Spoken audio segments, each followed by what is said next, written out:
Welcome to our LinkedIn Lab. So I'm going to take you through this, what's meant to be an interactive workshop. So if you have your LinkedIn open in a different screen or on another device, feel free to follow along and make some notes for points to update as we go along, okay? If you're just here to listen in, that's fine too. You will get a copy of the slides afterwards. So just the overview of what this webinar is going to entail. Everybody is muted automatically. Any questions, please use the Q&A, the chat function, and the moderators will help to address them throughout the session. And if there's any clarification questions that you need on a certain slide and before moving on, our moderators will, feel free to interrupt me if there's a question that really needs to be answered, if something is confusing on a certain slide before I move on. Otherwise, any questions will be addressed at the end. This webinar is being recorded, will be available upon request if you would need it after editing, and copy of the session. So if you do not want to take a ton of notes, that's okay. We'll email you a PDF of the slides after the webinar.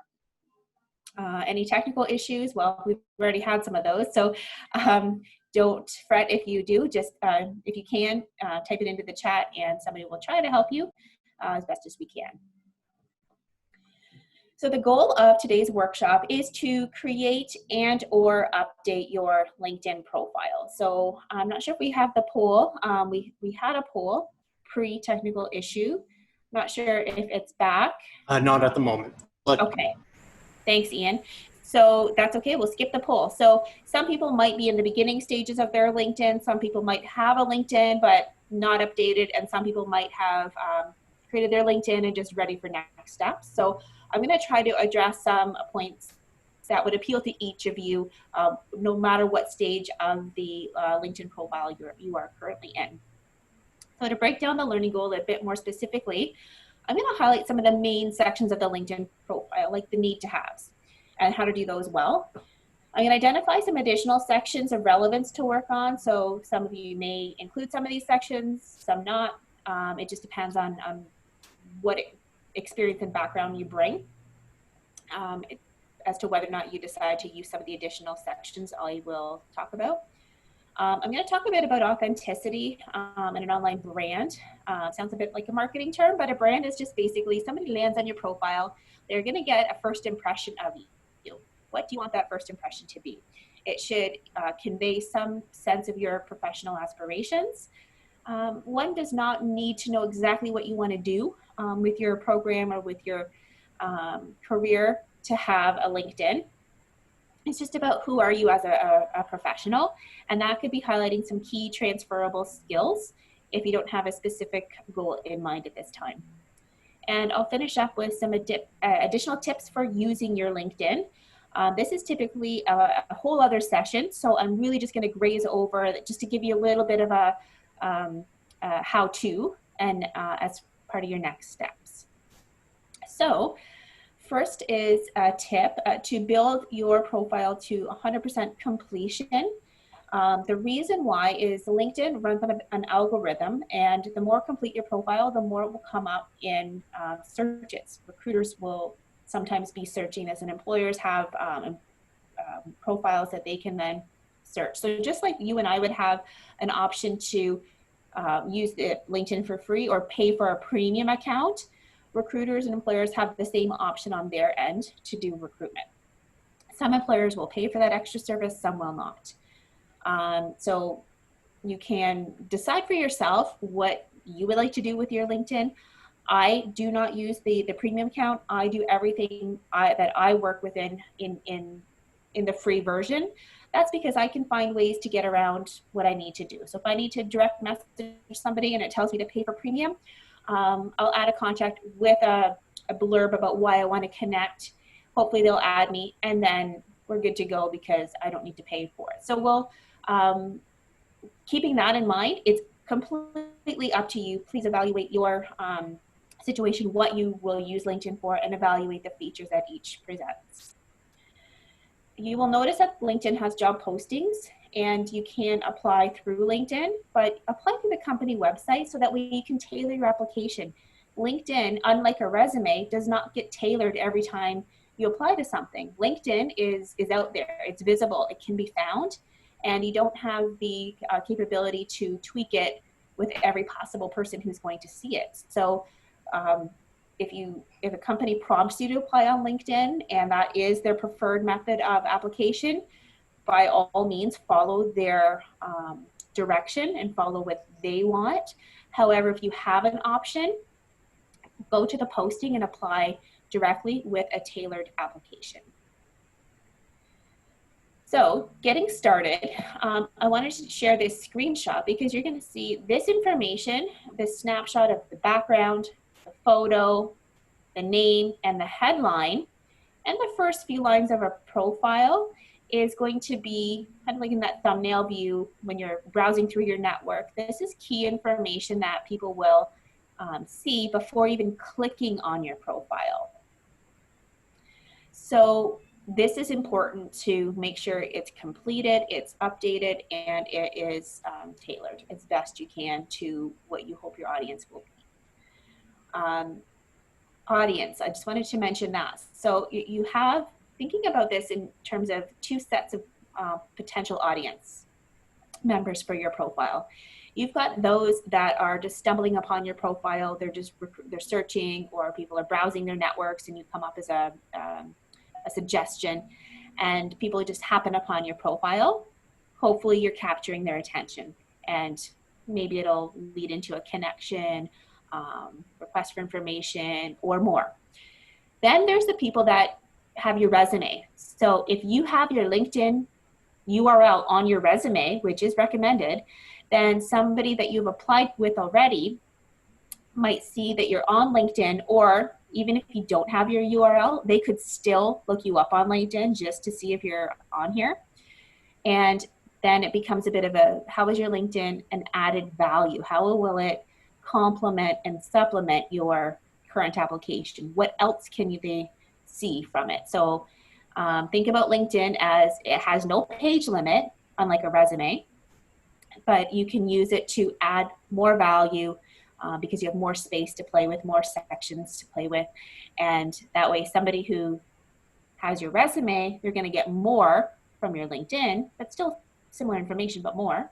And somebody who happens upon your profile might be in touch with you to say, hey, you know what, send me your resume. Okay, and that's all the reason not to include your resume uploaded as a PDF or any sort of uploaded resume, because again, that takes away your ability to tailor your application every time you send it out. Okay, so make sure that if you have your resume linked already, I suggest removing it just because you want that ability to tailor it. You want to leave them something to connect you with and ask them for. Profile photo, so it will give you more views. It's part of their completeness algorithm. You can choose a professional LinkedIn profile. We have on the SSU Facebook page, we have a video, and I don't know if one of the moderators can find it. Melanie, you might have a way to find this quickly, of how to do your own LinkedIn photo right now in absence of photography. So if that can be shared, it's a collaboration between the Lions New Media Center at McMaster and Student Success Center. The background photo, it's defaulted to this blue with the dots and lines, and there's nothing wrong with it, but it does kind of appear a bit blah, doesn't capture attention. What I recommend is think about a background photo that you can upload that helps to build your brand. What will help, and if you stumble across any other profiles, I find the ones that have a background photo stand out to me. So I don't really notice if it doesn't have one, but I definitely notice if there is one. Think about what you can include for a photo that would help to convey your career aspirations or any transferable skills or just something about your professional self. I would recommend it. Make sure it is your own photo or something that is like a free version. Make sure it is something that you are legally able to use, and it will stand out. the headline. This is the highlighted here, the Continue. headline. Yep. We actually have 2 questions Yep. that have just come in. The first one comes from Linda. How much detail to include on LinkedIn? It sounds like more is better. Is that true?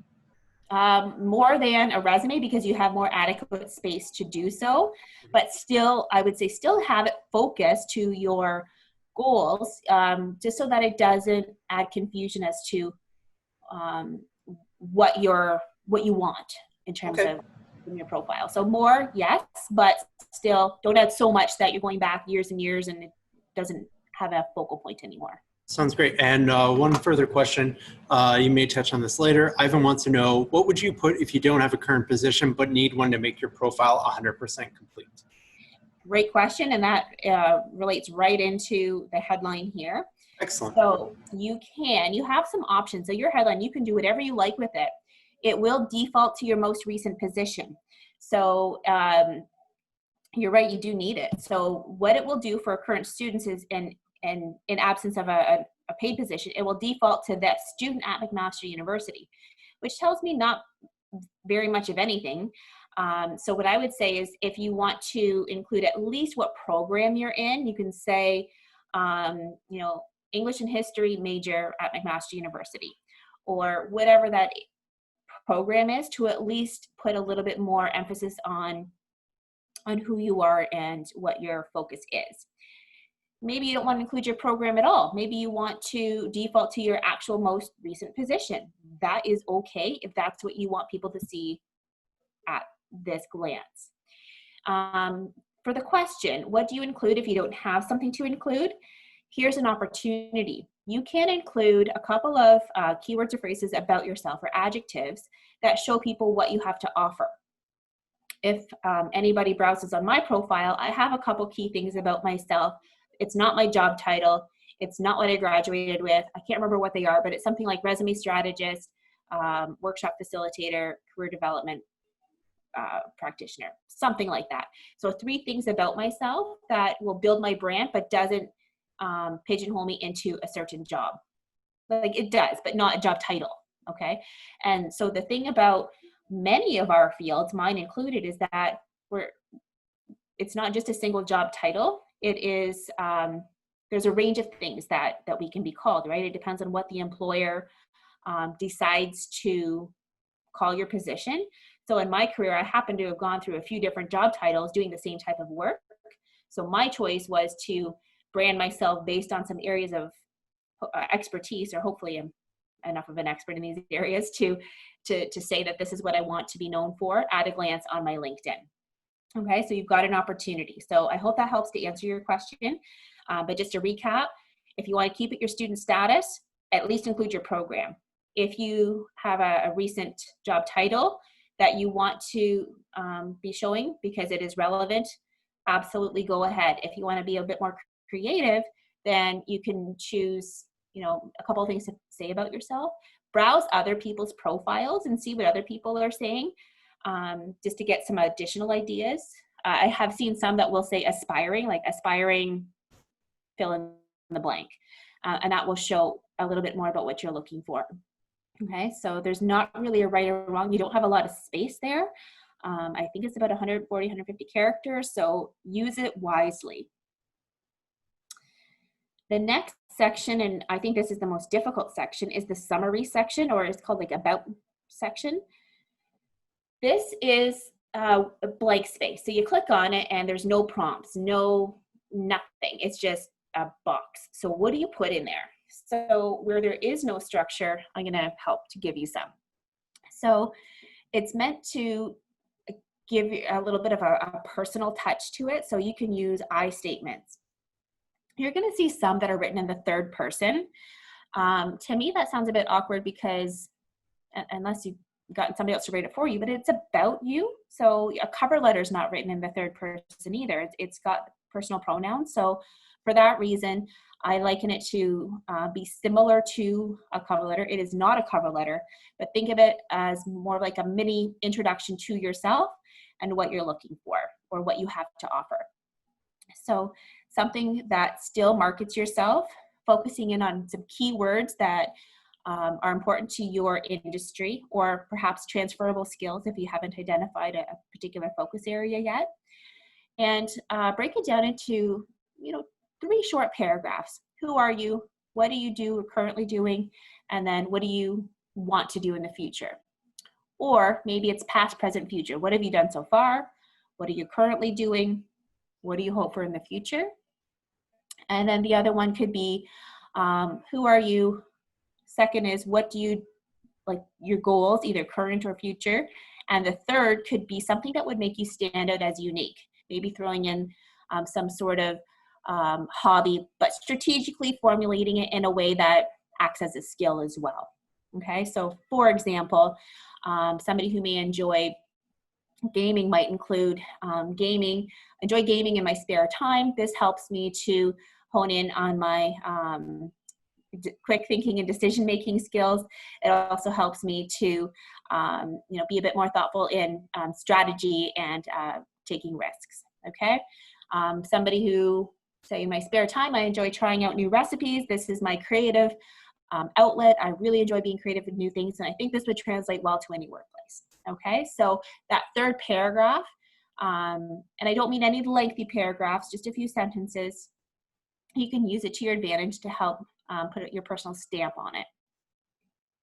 Okay, but it is a difficult section to write. So although it occurs at the top of your LinkedIn, I would recommend, if you're struggling with what to write in here, leave it for now and come back to it after.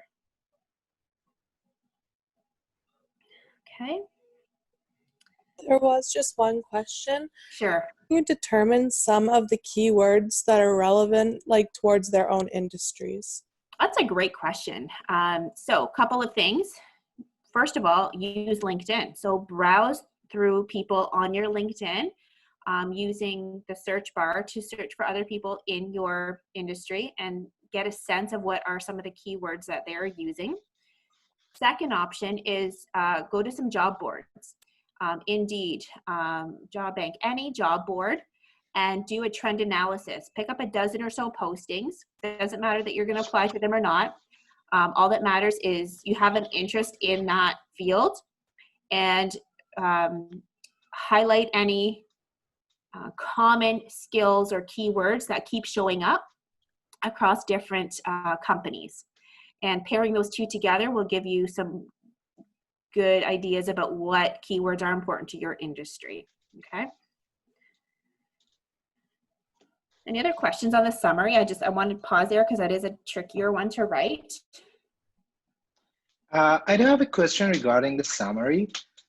I've provided my summary, but it's a bit long, like 3 paragraphs, and I included everything that I experienced during my professional life. I just saw that you mentioned it should be like concise and like be in bullet, and I really wanted to know that if recruiters really looking to see this statement, or this is just for like filling the profile. And I have another question regarding that description under the name. I don't have any job right now, but I prefer to mention my degrees or certificates like bachelor's in what or master's in what, or I have like a certification in such field. Is it okay, or we should just mention different things? The headline is completely up to you, and you can include your education or what it is you're looking for. The summary section, if you think it's too long, there isn't a certain length as it's just what LinkedIn provides to you. So just stay within the confines of LinkedIn. Make sure it's readable, so no big blocks of text. And if you think it's a lot, then look to what is the main points you want to cut it down. My recommendation is up to 3 short paragraphs. That's just a guideline. It's really up to everyone. So keeping an eye on the time here. So I do welcome questions, but if we can use the chat just so that the moderators can help to move it along and use questions that are key to each section. So that was a good one because it would definitely pertain to this particular slide. I just want to make sure that with so many people on here, I just want to make sure that we do get through the content in our allotted time. But that was a great question. So editing your URL.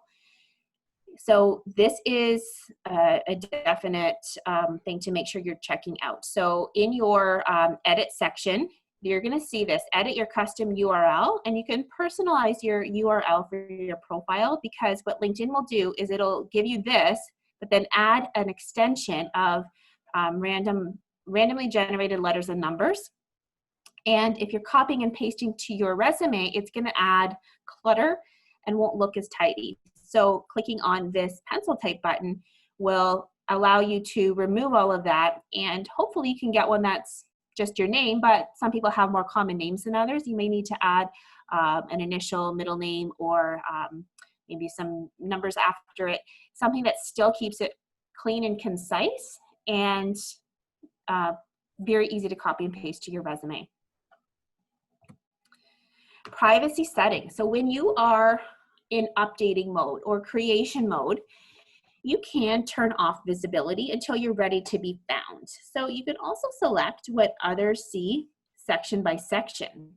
So first of all, LinkedIn, the whole point of being on LinkedIn is to be found, right? So you do want to make sure if you're complete and ready to go, make sure your public visibility is turned on. But many of you might still be in creation mode. Turn it off until you're ready to be found, okay?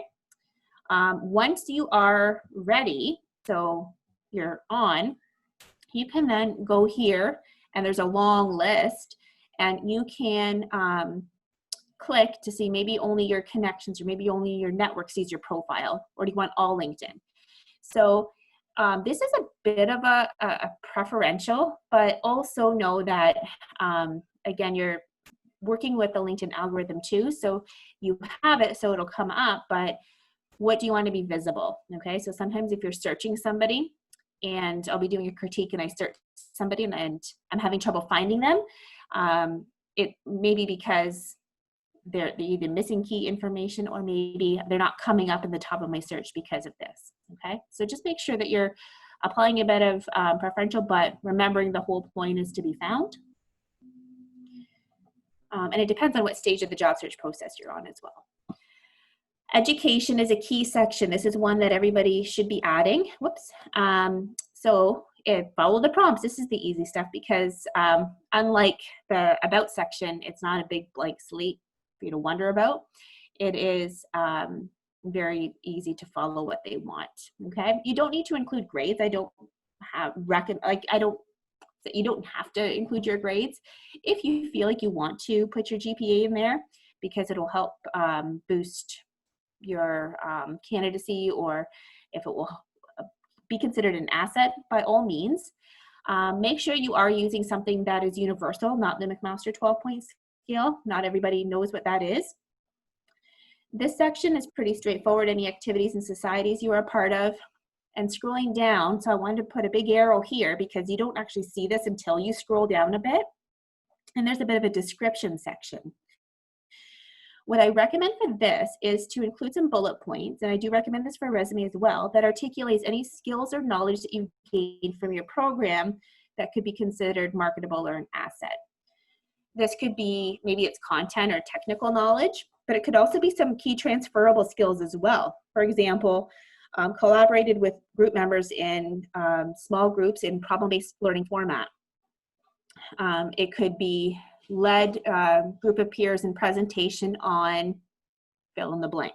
So use it as a way to convey some key transferable skills, but you could also use it to convey what did you learn in your program, okay? Don't copy and paste what the program is about from any course descriptions or websites or anything like that. This should be articulating what you gained. So use action verbs, researched, analyzed, developed understanding, and enhanced skills in something that is you. However many bullet points, or you can use sentences here as well. Again, with sentences, just make sure it's easily readable. Big blocks of text aren't going to be read as easy as bullet points. So keep it very visually appealing as well. But there's not a right or wrong bullet point or not. If you have something like this on your resume already, you can add it to your LinkedIn. Some people will say, don't copy and paste from your resume to LinkedIn. But my view on it is these are the same sections on a resume. So why rewrite something you're already happy with? The key to LinkedIn is to add value. So you're not confined to space. So maybe on LinkedIn, you can add a few extra points. Maybe on LinkedIn, you could upload some content. You can't see it in this screenshot, but right below here, there is upload media options where you can upload, maybe it's an abstract of something you've written, something that shows a bit of what you've done and proof of your work. And that's how you can add value to LinkedIn. If it took longer than 5 years to complete my degree working and studying part-time, should I be including the start year? It's up to you. I don't think it's mandatory. It's not a mandatory field. So you can do the end year if it allows you to just do the end year. That way it'll show completion. But that's entirely up to you. If you want that to be included, it's not necessarily a detriment. It's so many people are taking a longer, there's so many part-time students, mature students. The landscape of our traditional students is changing. So I don't think that that's anything to be overly concerned about. I would say it's up to you. And just be aware of any gaps and years on your resume and or LinkedIn. Thanks. You're welcome. Action verbs, again, applicable skills are important. Experience. So similar to the education section, you are already going to have some experience from your resume that you can transfer into your LinkedIn following the fields that are provided to you. And here you can individually turn on or off any changes. So if you are in update mode or in final tweak mode, you can add something, maybe it's something that you just haven't got around to adding it yet. You can share that addition with your network, or you can turn it off, update it, and then nothing will be shared about your addition. So you can, without going back to that completely turning on and off your profile, you can do it experience by experience as well. This is pretty straightforward. Your title, your company, location, your dates. You can continue, you can update whether or not it's to present, update your industry. So this is, again, it helps to build your brand. This is one of the, it's like a list that you can choose from. And do you want to update your headline? So here's where it'll default. Okay, so if you don't want it to default, uncheck. Okay. And here, so it doesn't show on this screenshot, but again, there's that description section where you're going to include those bullet points of accomplishment statements, similar to what I recommend on a resume, not just simply a list of tasks. Tasks don't add value, accomplishments do. Tasks tell the reader what you had to do in your job, what your job was about. They don't say what you did in it. So action verb, what did you do, plus the accomplishment, result, impact that you had. We've got a whole tip sheet on how to do a resume. So I recommend a similar approach.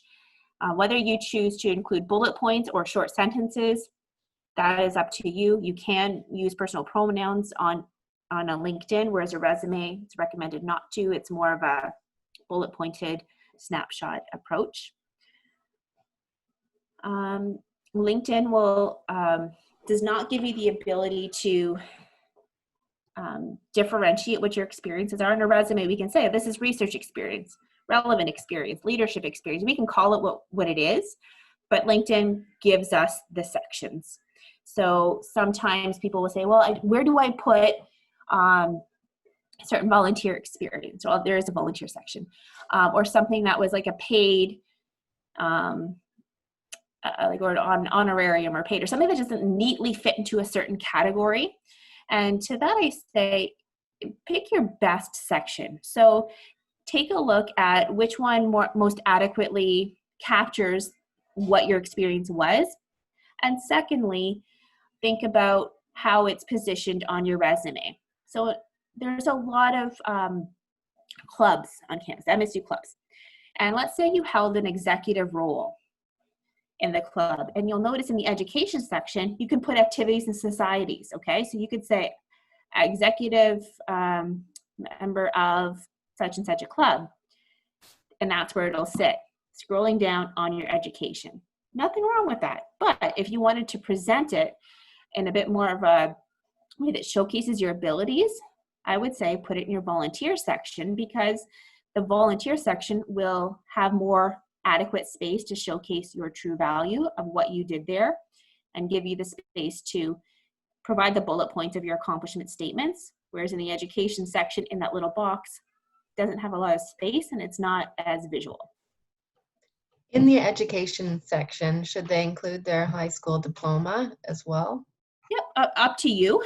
Depends how far out you are. So, you know, similar to a resume, keep it fairly focused. So if high school is still fairly recent for you, include it, especially if you were involved or if you have an international baccalaureate, French language, or quite simply, it was just a year or two ago. If it's, you know, you've done a whole degree, so you are alumni, then I would say, well, what value is it adding if you're including your high school at this point? So that's a good question. It's an up to you type of question based on what value does it add for you. That's really the question I'll come back to. Okay, so my criteria is typically what is relevant in terms of not just tasks and skills, but what is relevant to convey your overall transferable skills, what is recent, anything within the last 5 years, and what adds value. So maybe it's something that was longer ago, but it adds value because it highlights a certain skill or experience that otherwise wouldn't be known. Or maybe it's something that just helps you stand out as unique. So think about that criteria. Relevant, recent, adds value. And relevant, just to restate, relevant does not mean, in my opinion, when I say it, I don't mean it has to be relevant in terms of the tasks. Relevant can be, I'm looking to get into social service work and I worked at Tim Hortons. That is relevant, not because of the tasks. It is relevant because of the skills I use, that I'm able to provide customer service to a diverse range of clientele. Okay, so that's how I view relevant. It's because of the skills I'm able to convey that are similar in each based where I'm coming from and where I'm heading to. Okay, Tim Hortons. So I use this example on purpose. Number one, because most people can know what it is and can picture the environment. And secondly, it speaks to some of the jobs that when I coach students and they say, well, you know, I didn't gain anything there. It was just a part-time job or, you know, just a student job. So I put something like this in here because it's sort of representative of all sorts of retail food services that I often see coming across as undervalued, when in fact there are some very great transferable skills that come from those experiences. So this is just a screenshot of how it could look on a resume. And past positions, here's another thing to think about, and to the high school question too, it can actually, I didn't allude to this in my last answer, but anything that you're thinking, you know, is it relevant, recent, or adds value? The other thing is, if you include that, it's going to help to populate your suggested network. So it could help to get you in touch with other people with a similar background, find people from similar companies. So many people have worked there. It's going to help to populate your network. And, you know, depending on what that experience is, you can then begin networking with other people who have a similar background as you and see where they've gone. And also, if you connect with people from that industry, they can endorse you for skills. So I haven't got to the skills section yet, but I will, and then you'll see what I mean by that. And then schools, all of your schools, again, high school, up to you, but if you've done any other post-secondary, add it, because again, you can connect with others from those institutions, and it will, whatever's on your profile is going to populate the jobs that they're going to suggest to you, the network that they're going to suggest to you, and your newsfeed. So one more question about experience. Is the experience section only for paid work, or can non-paid experience in clubs also be included? Yeah, I think that LinkedIn has a volunteer section. So you would include it in there, I'm pretty sure. I thought I had a screenshot of that. So if If they do in fact have the volunteer section, which I think they do, then you would do the volunteer and the volunteer and the paid and the paid. If you, sometimes LinkedIn does updates and it just rolls across profiles, so not everybody gets the update at the same time. If it's just simply experience, then it would be both paid and unpaid. And you can, in the title, you can include volunteer in brackets or somewhere in the description so that it's not misleading.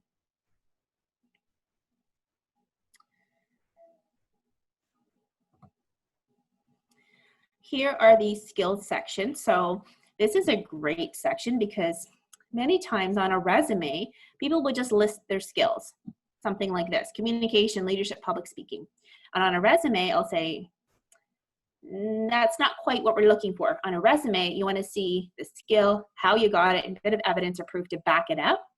But on LinkedIn, it gives you the opportunity to just list skills. So take advantage of it.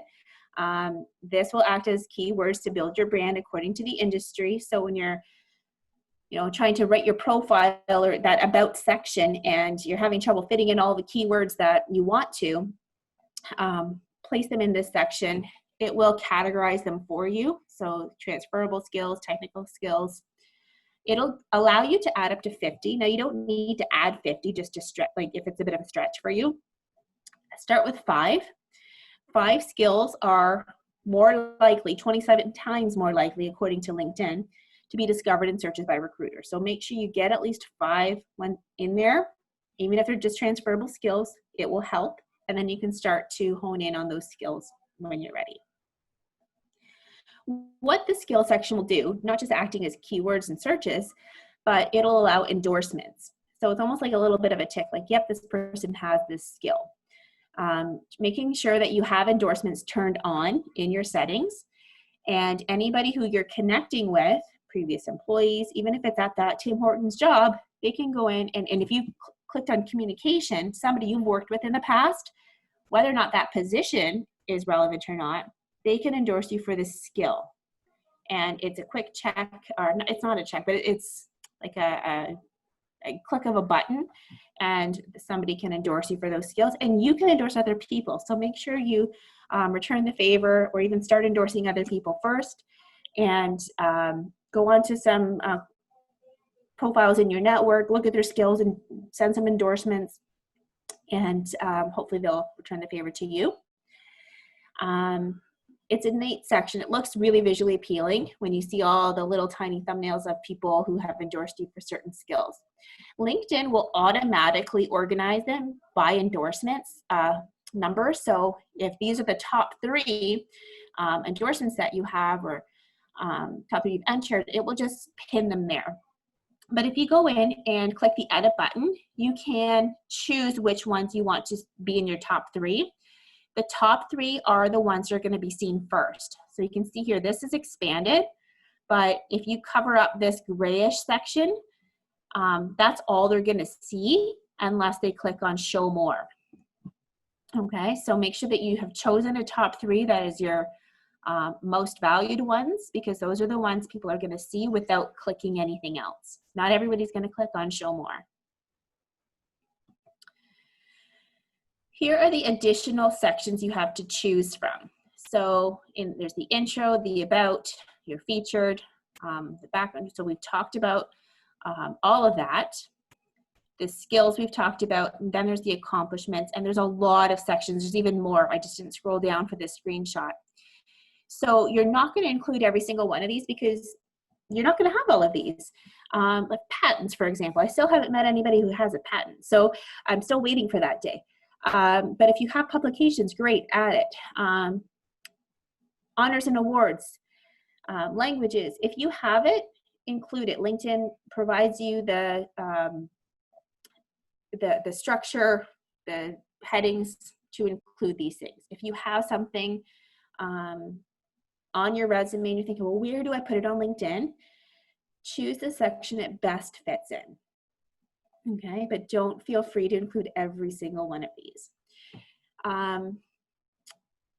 Here's my recommendation, particularly given our student alumni audience, is add some relevant courses or projects.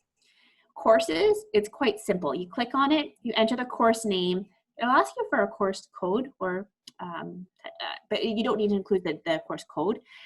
And that's it. So it's just simply a course name. Don't include every single course you've ever taken. That will dilute its purpose, but strategically include courses that would add value and build your brand. Projects, similar, but what it will do is you will have a section to add some bullet points or a description of the projects in there if you want to add a couple sentences. So if you are in engineering or business, I know every program has projects, but I see this utilized the most in engineering and business, health science as well because of all the PBL. It's applicable to any faculty and program, but definitely make use of it if you feel it speaks to you. Use action verb, task, and what you achieved, collaborated with, led, presented on, because those are skills as well that you can convey.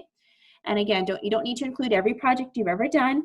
Strategically choose some that will help to showcase your value according to what you want people to know about you. There's no number of how many or how little you should include, but and there's really not a page limit to LinkedIn. You just scroll and scroll.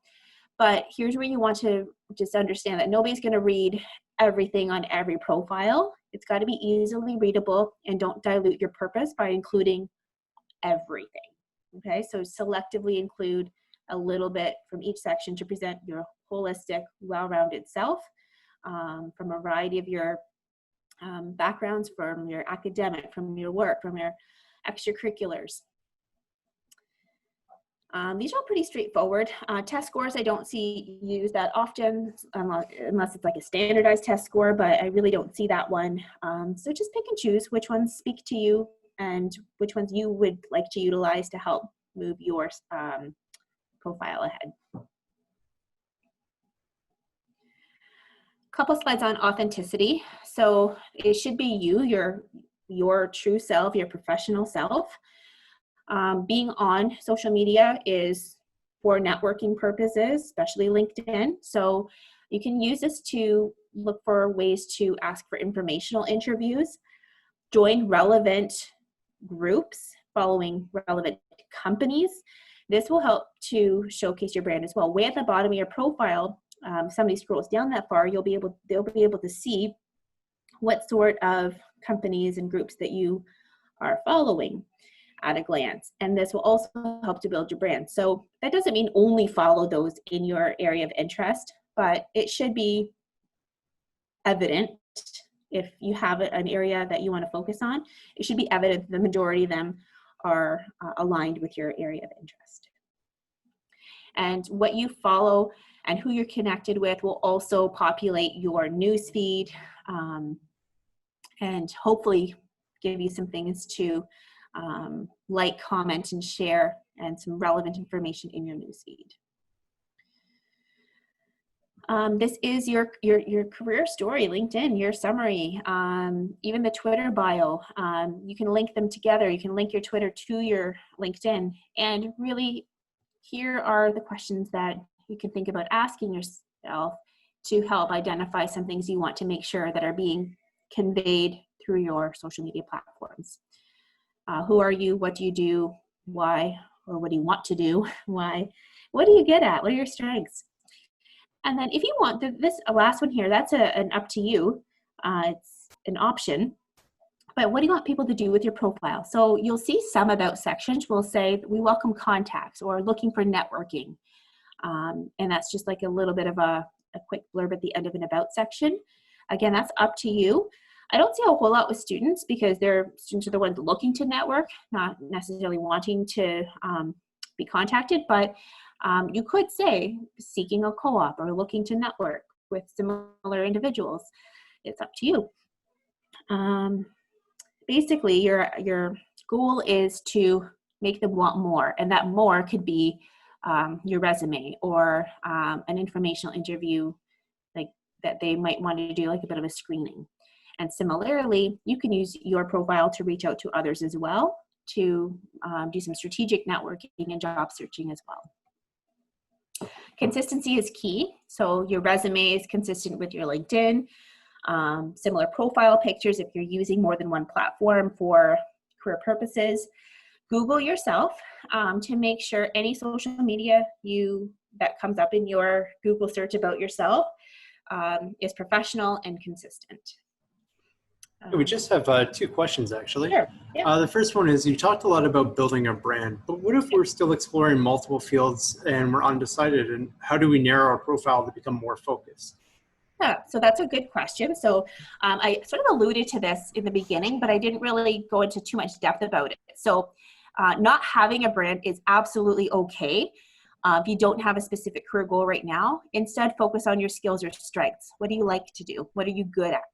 And that way, focusing on some transferable skills will help to segue into when and if you're ready to narrow that focus down in the future. So let's say first, second year students, sometimes they're told they have to make a profile. It's part of a class, or it's like good to do. Many people will say, I have a profile, I had to do it, but I don't know what to do with it. I don't know how to use it. And so it is important, but we've also got to make sure we also include the messaging about why. Why do we say that you need a profile? And the why is because it can start to begin your career story. And even if it starts with those key skills that you're good at, maybe it's customer service, organization, and group work and collaboration. And that's really what you want to emphasize right now. I'm looking for opportunities to utilize my strengths, which include A, B, C. Give a little bit of depth about that, some accomplishments. That's your about section. I hope that helps to answer that question. Just a quick follow-up. Can you go over what can be found in the organization section again? That's in a section that I did not go into the detail about because it is an optional section. So the section of that alludes to organizations it's in here, right? I think that it would be probably scrolling down more. Organizations that you have an affiliation with, or maybe a membership of, something in the community. It's not something that I see utilized often, but again, can help to showcase some interest areas. Awesome, thank you. You're welcome. Can you also clarify, there was a couple people still asking in the experience section, if it's an internship or a placement, what's your recommendation there? If it is an experience, like a skill building experience, it should go in the experience section. And then just clarify that it was an internship or co-op placement. Like, okay. Make sure it's clear so that way it's not misleading. Thanks.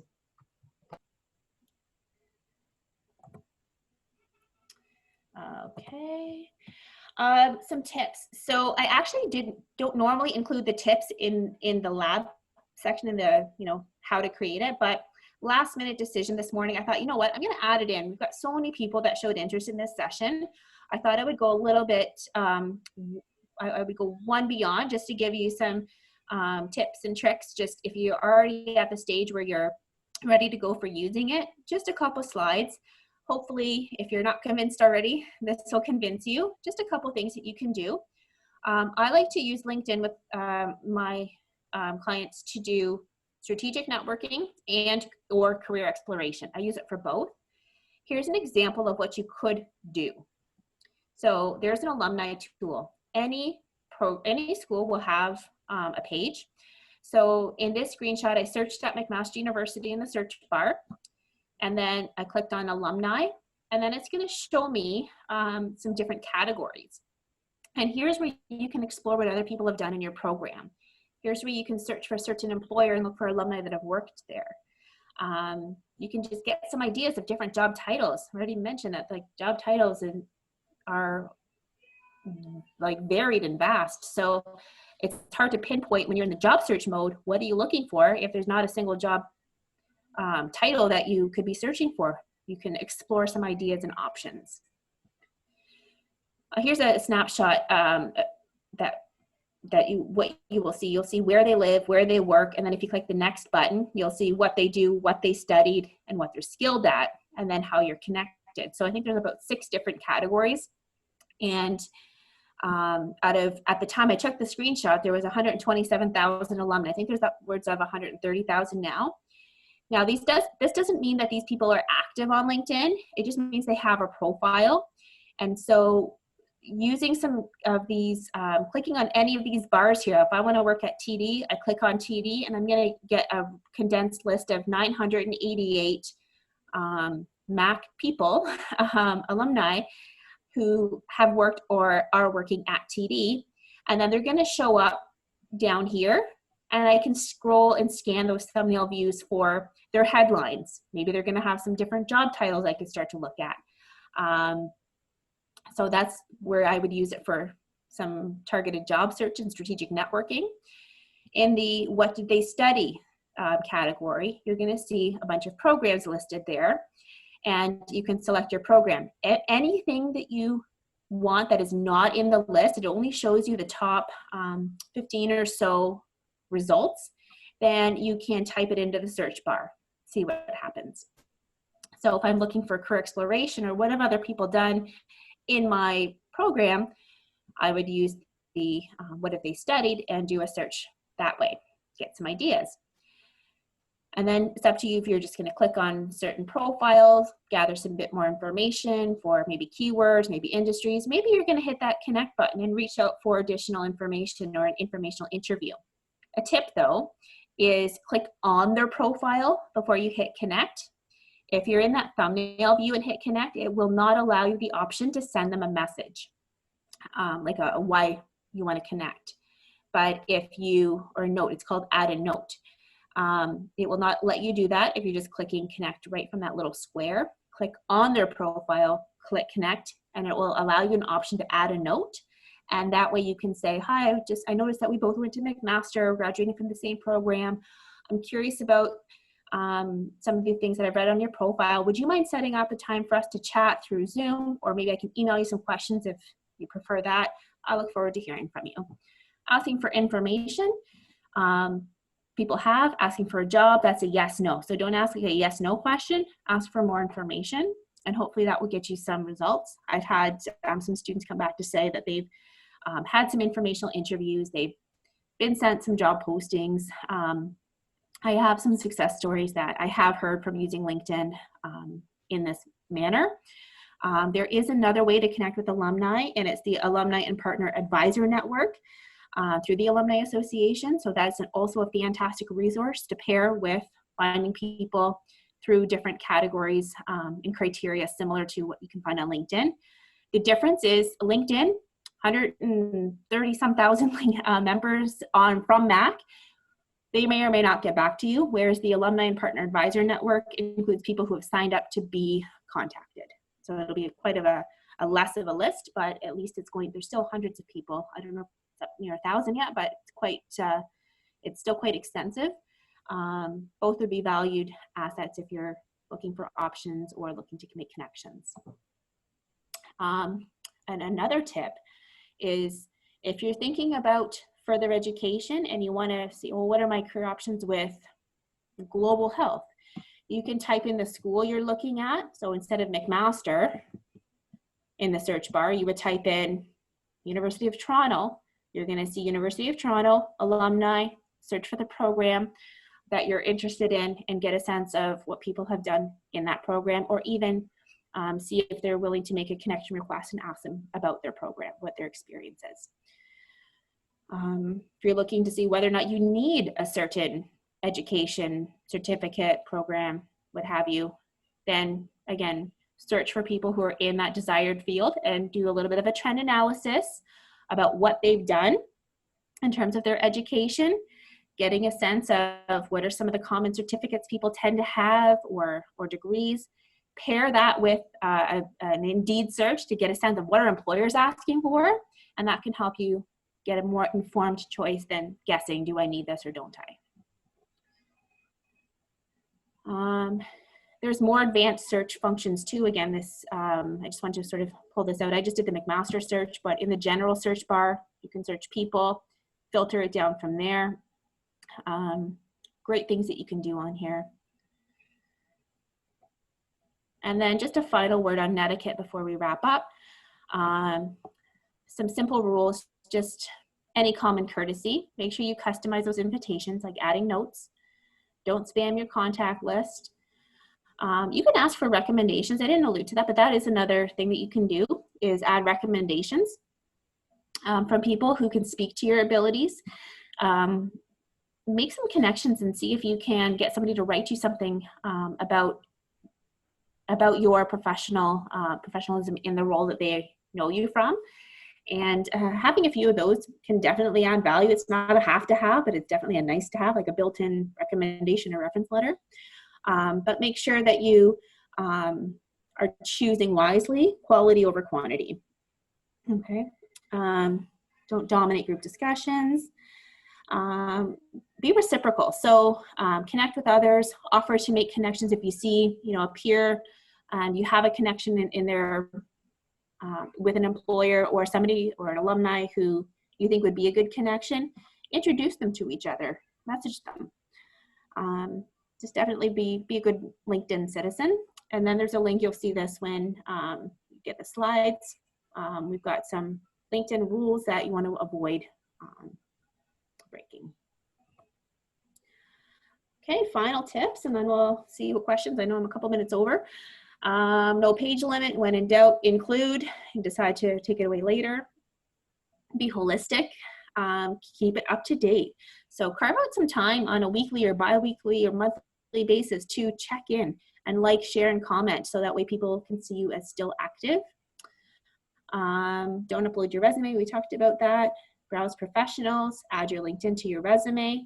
And profile picture for completeness. Background photo that adds to your brand, if applicable. Okay, so next steps, keep working on your LinkedIn. Hopefully this was helpful in filling some of the knowledge gaps that you may, or questions that you might have had. We do have virtual drop-in clinics. The link can be found on Oscar Plus in the event calendar. Tuesdays, Wednesdays, and Thursdays from 1:30 to 4. If you want some quick feedback and like a 10-minute chat. We do have LinkedIn profile critique appointments for available. I think this Friday is the last Friday available, then it'll probably pause for the summer months. We don't typically have it in the summer, although I think we're still working on our summer programming. So for now, if you want to book a LinkedIn critique appointment, check Oscar Plus, and that appointment type will be available. And hopefully that helps. So if there's any questions that have come through in the chat, I'm happy to take those.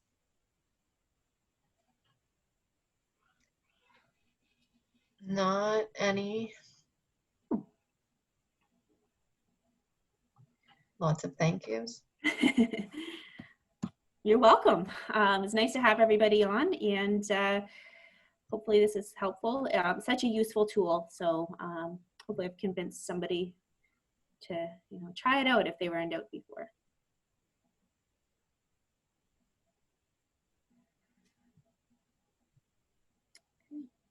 Well, I think we're good to say our goodbye. So thank you again very much.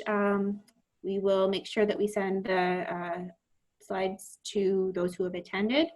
And thanks very much. Enjoy the rest of your day.